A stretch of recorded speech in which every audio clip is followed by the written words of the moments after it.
This is Owning Your Voice, where leadership gets honest. This show is for women leaders and entrepreneurs who've earned their success, yet still feel the quiet pull of self-doubt and the pressure to prove they belong. I'm your host, Angela Irwin.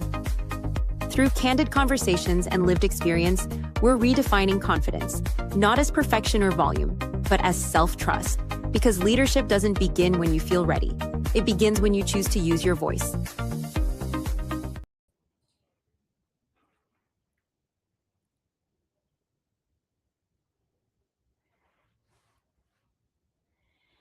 Well, in collaboration with Women Thrive Media, this is Owning Your Voice, and I am your host, Angela Irwin, and I am so happy that you're here today. This show is for women of all backgrounds that have earned their success, but maybe still do feel that pull, that quiet pull of self-doubt. Maybe you have feeling imposter syndrome or have some fear about speaking up or having some visibility. But deep down, you know that you're capable of more. So this is our premiere episode. So before I jump in, I just wanted to share a couple of key points with us. So we will have new episodes airing every other Wednesday. So it will be at the same time slot that it is today. So it will be 11 a.m. Central Time in the US, which is 6 p.m. Central European Time for me here in the south of France, where I am based. So I'm typically planning to have a guest, but today I thought I would just spend some time getting to know you and letting you get to know me and kind of what I'm hoping to bring forth from this series. So I'm really excited to have you be here. And I want this to feel more interactive and more relaxed than maybe a typical show, almost like you're here with me in the studio audience. So I have given myself permission to be perfectly imperfect.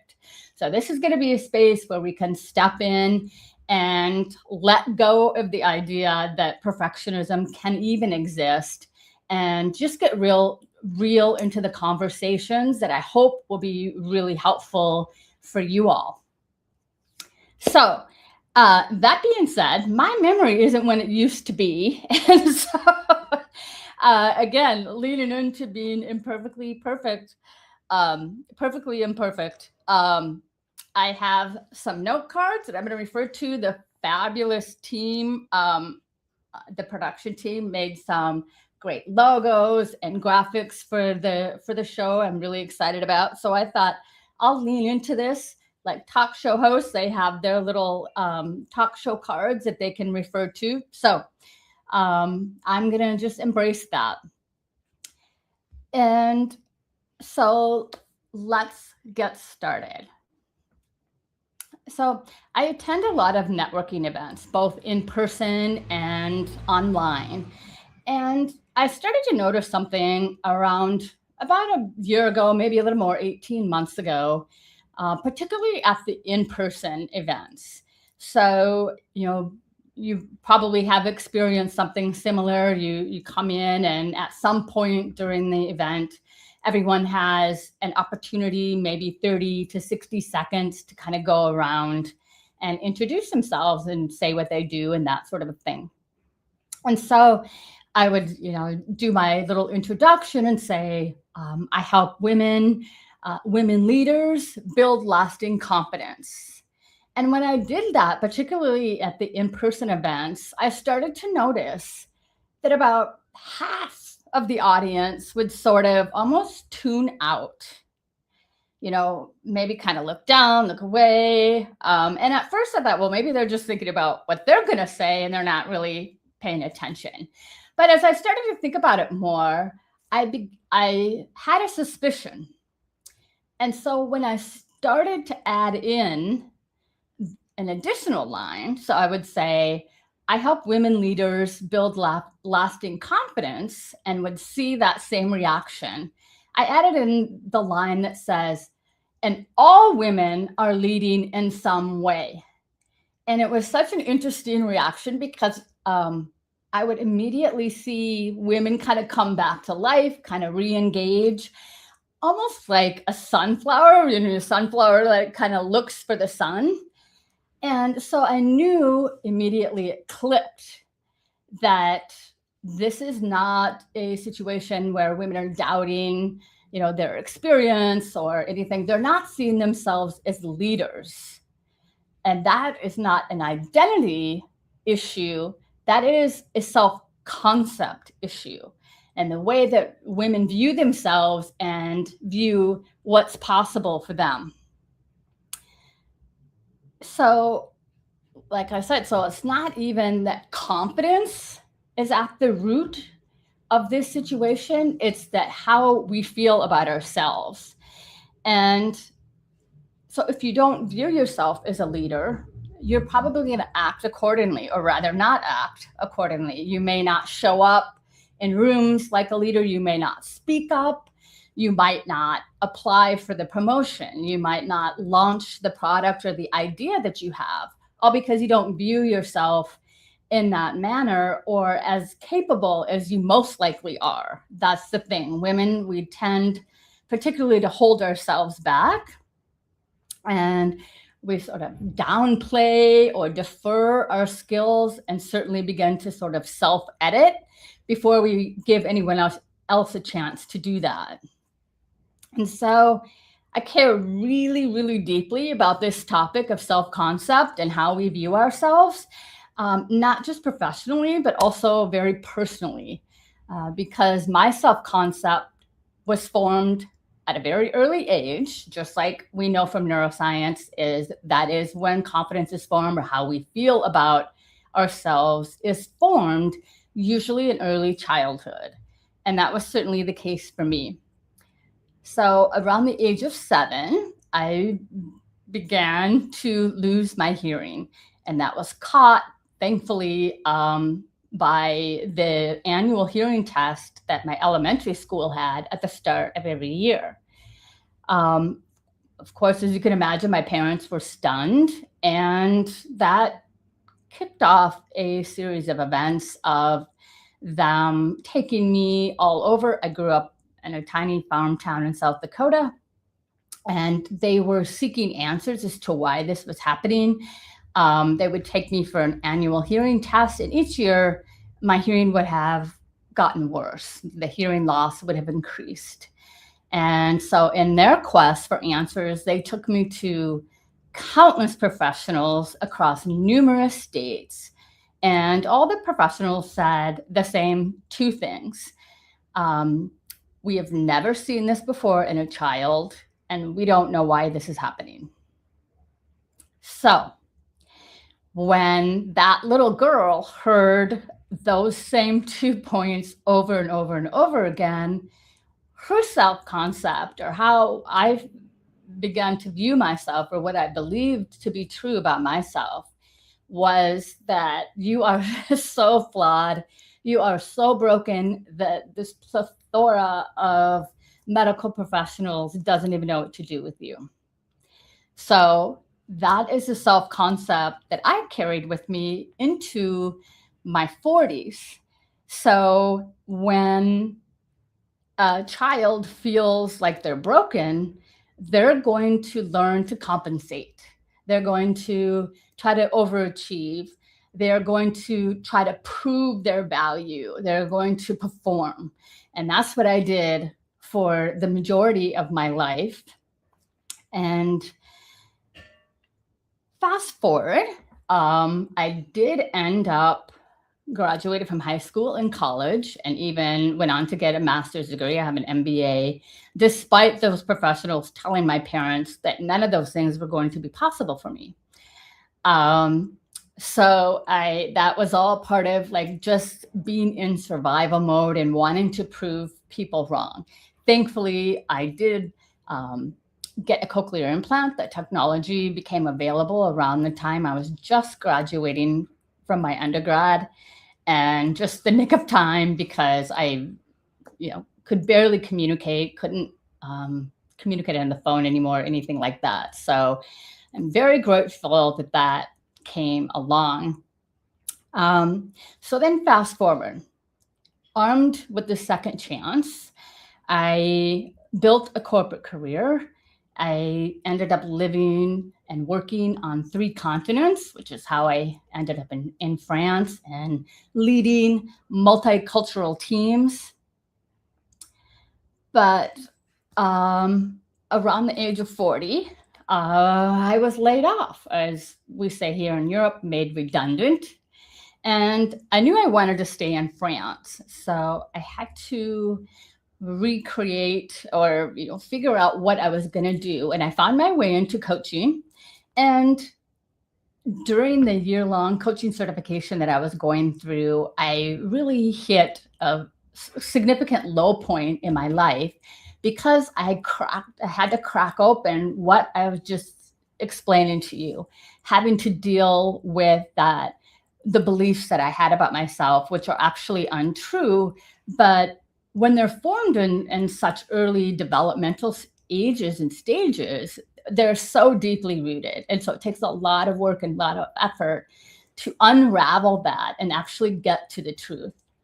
But the good news is that while I was doing that work for myself, I discovered that this is what I wanted to do, was to help other women do the same thing. Because as I was sharing, this experience with other women and other colleagues and all across the world, I was stunned to realize that a lot of women were like, when I was vulnerable, they were vulnerable back. And they were sharing with me that they also felt like they weren't enough for some reason, or whatever story they might have been telling themselves. And so that's where I was like, okay, this is what I want to do, help other women. And that's just been amazing. And then in the height of COVID, I decided to start a nonprofit organization for the US to help my fellow US cochlear implant recipients with the ongoing cost of their external devices. Now, I share all of this not to, sort of give my resume or to be bragging in any stretch of the way, but to, in each of those incidences and making bold choices at number one, I remind my clients all the time that things only have to make sense to you. If you have a goal or a dream or vision, it only has to make sense to you. That's the important thing. But in all of those things, I really had no roadmap. I certainly didn't feel ready, but I knew I felt compelled in both cases. And with the confidence coaching, I'm compelled when I hear these women, who look so successful in every regard, externally from the outside, but inside we're feeling awful about themselves. I felt compelled. This is something I want to do to help. And the same was true when I started the nonprofit. I knew I had to try. I had no experience in nonprofits, but I just couldn't sit by and watch people run the risk of losing their hearing for a second time. And so I share all that, as I say, to say I certainly wasn't confident. I certainly didn't feel ready, but I knew that I had to take action. And throughout that, my self-concept has changed greatly. And like I said, as I have been working with my coaching clients and observing this in the networking events of women just not realizing that they are already leading. And it doesn't matter if you're running your own business, if you're in the corporate world, if you're raising a family, if you're doing community work, if you are making a decision and influencing others, you are leading. And so that's what I really want to bring about with this Owning Your Voice series, to go deeper into what that can really mean. So it isn't just, what I've learned is that confidence, you're never going to feel ready.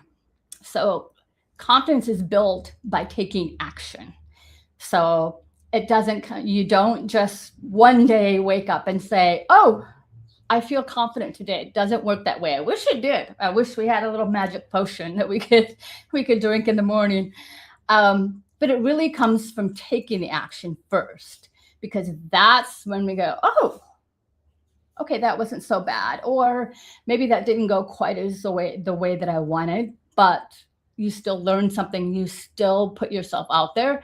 And that's when that confidence muscle and the resilience muscle, can be built. And so, like I said, that's what I really want to try to bring to owning your voice and inspire everyone to take a look and expand how you're feeling about yourselves. And whatever story that you may have told yourself, and probably you might be aware of it. A lot of people are aware of some of the stories and beliefs that we have. Some people might not be aware at all. And you're all in the right place. So we want to bring this and talk about this together in like a safe space where we're having real meaningful conversations. So, like I said, if we want to rewrite whatever that story has been for you, you're in the right place. So this inaugural season of Owning Your Voice is going to be about expanding the way that you see yourself, like I said. So when our self-concept expands, our confidence stabilizes, our visibility increases, and our impact grows. And that brings me to today's Confident Woman Truth. So I'm going to share this with you as we begin to wrap up. So owning your voice doesn't start when you feel confident. It starts the moment you decide your voice matters. So as we wrap up today, I'm going to leave you with a question that you can carry on into the week, into the rest of this week. And the question is this: where in your life might you be ready to trust yourself a little bit more? Where in your life might you be ready to trust yourself a little bit more? So I have, no action to take. Just think about that over the next several days and see what comes up. Because I would venture a guess that something is definitely going to come up. There'll be some spark. And if that does happen, I would love to hear from you. And if this conversation has resonated with you and spoken to you, I would love for you to continue on with me on this journey as we kick off Owning Your Voice. Come along with me on this journey. And I really want to thank you so much for watching. And until next time, remember, your voice matters.